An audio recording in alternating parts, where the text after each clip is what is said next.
Welcome to our Mahaperiyava களஞ்சியம் channel. இன்னைக்கு நம்ம பார்க்க போகிறது தெய்வத்தின் குரல் 4ஆம் பாகம் 6ஆம் அத்தியாயம் போர் தீர்ந்து அமைதி காண. அதில் பரதர்மம் ஏன் கூடாது? இதிலே பாரம்பரியமாக இன்னின்ன பண்ணிக்கொண்டு போ என்று இருப்பதை மாற்றி இந்த பரம்பரை தொழிலை விட இன்னொன்று உத்தமமாய் இருக்கிறதென்று நினைத்து அதற்கு போகாதே என்று பகவான் சொல்கிறார். ஸ்வதர்மமே பண்ணு, பிறன் தர்மத்துக்கு போகாதே என்று அவர் இதைத்தான் சொல்கிறார். ஸ்வதர்மத்திலே இருந்தால்தான் இறந்தாலும் கூடத்தான் அதுவே ஸ்ரேயஸ். பரதர்மம் பயத்தை, அதாவது சம்சாரத்தை உண்டு பண்ணும் என்கிறார். ஏன் இதைவிட நல்லது என்று இன்னொன்றுக்கு போகப்படாது என்றால் பிறப்புப்படி தனக்கு வாய்த்த கர்மத்தை விட்டு இன்னொன்றை இவன் தேர்ந்தெடுக்கிறான் என்னும்போதே இவனுக்கு என்று சொந்த அபிப்பிராயம், ஸ்வயேச்சப்படி செய்வது என்பவை ஏற்படுகின்றன என்று அர்த்தம். இப்படி சொன்னால் தனி மனசின் ஆசை வந்து விட்டதாகத்தானே ஆகிறது.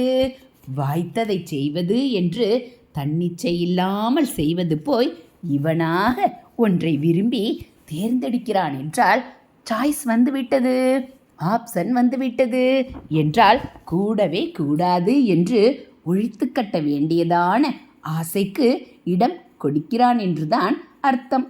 கர்மாவை தேர்ந்தெடுப்பதிலேயே இஷ்டம், ஆசை என்பது வந்துவிட்ட போது அது காமிய கர்மமாகி விடுகிறது. அப்புறம் அதன் பலனை தியாகம் செய்வதால் மட்டும் அதை நிஷ்காமிய கர்மமாக்கி கொண்டு விட முடியாது. எப்போது நம்முடையதை விட நல்லது என்று ஒன்றை விரும்பி தேர்ந்தெடுத்தானோ அப்போது அதன் பலனில் ஒரு சந்துஷ்டியை மனஸ் தேடி பெறத்தான் செய்யும். கர்மாவால் மனசானது தன்னை அறியாமலே சுத்தியாவது என்பது தவிர வேறு எந்த சந்துஷ்டியை தேடி அறிந்து பெறுவதும் அதை அசுத்தி செய்வதுதான். பிறன் தர்மத்துக்கு போகப்படாது என்பதற்கு சாதகனை வைத்து காட்டுகிற காரணம் இது.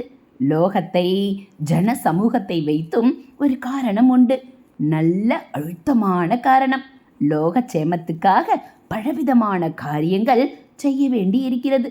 புத்தியால் பாடம் புகட்டுவதிலிருந்து உடம்பால் உழைத்து கொட்டுவது வரை அநேகம் செய்ய வேண்டி இருக்கிறது.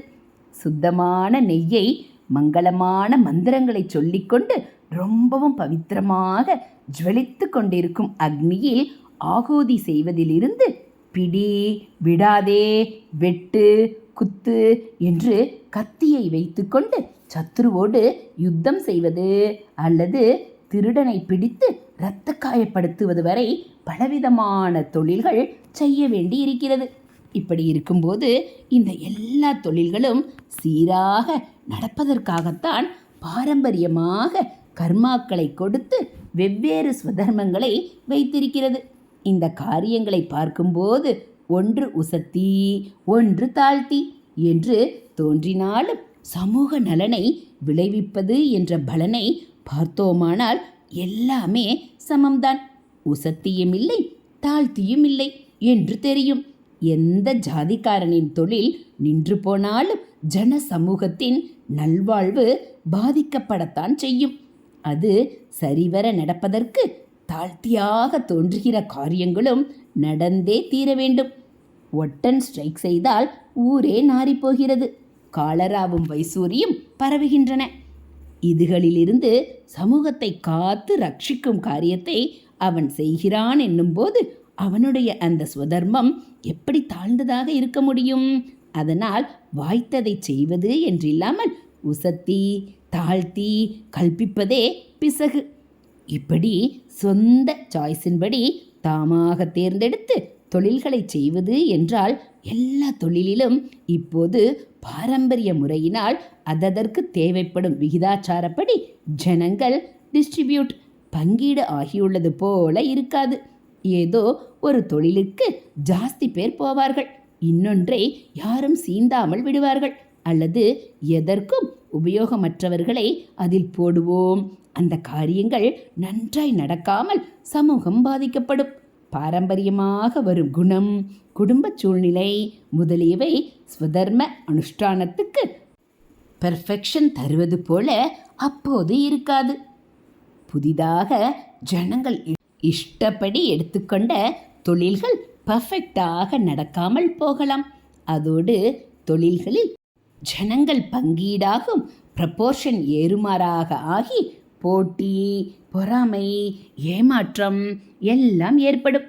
மொத்தத்தில் சமூக நலனுக்காக காரியங்கள் எப்படி நடக்க வேண்டுமோ அப்படி நடக்காமல் லோகக்ஷேமமே பாதிக்கப்படும்.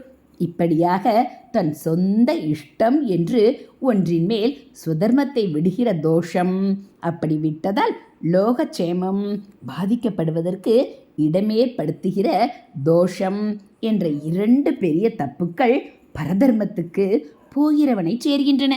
இப்படி தோஷத்தை சேர்த்து கொண்ட பின் இவன் எப்படி சுத்தியாகி சம்சார நிவிருத்தி பெறுவது? அதிலேயே சம்சாரத்திலேயே மேலும் ஆழமாக புதைய வேண்டியதாகத்தான் ஆகும். அதனால்தான் கிருஷ்ண பரமாத்மா பரதர்மம் பயத்தை தருவது என்றார். இதற்கப்புறம்தான் தேவாசுர யுத்தம் என்று ஆரம்பித்தேனே, அந்த சமாச்சாரம் வருகிறது. பகவான் இப்படி செத்தாலும் ஸ்வதர்மத்தை பண்ணு, அதுதான் ஸ்ரேயஸ். அதாவது சம்சார நிவிருத்திக்கு சகாயம் செய்வது. பரதர்மம் சம்சார பயத்தை ஜாஸ்தியாக்குவதே என்று சொன்னவுடன் அர்ஜுனன் யோசித்து பார்த்தான். ஹரஹர சங்கர ஜெய ஜெய சங்கர, ஹரஹர சங்கர ஜெய ஜெய சங்கர, மகா பெரியவாச்சரணம்.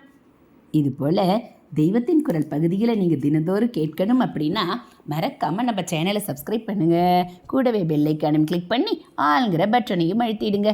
நம்ம சேனலில் தெய்வத்தின் குரல் பகுதிகள், மகாபெரிவா மகிமை, ஆன்மீக கதைகள் எல்லாம் இருக்குது. அதெல்லாம் உங்களுக்கு பிடிச்சிருந்தா ஒரு லைக்கும் கமெண்ட்டும் கொடுத்து உங்களுக்கு தெரிஞ்சவங்களுக்கும் ஷேர் பண்ணுங்கள். தேங்க்யூ.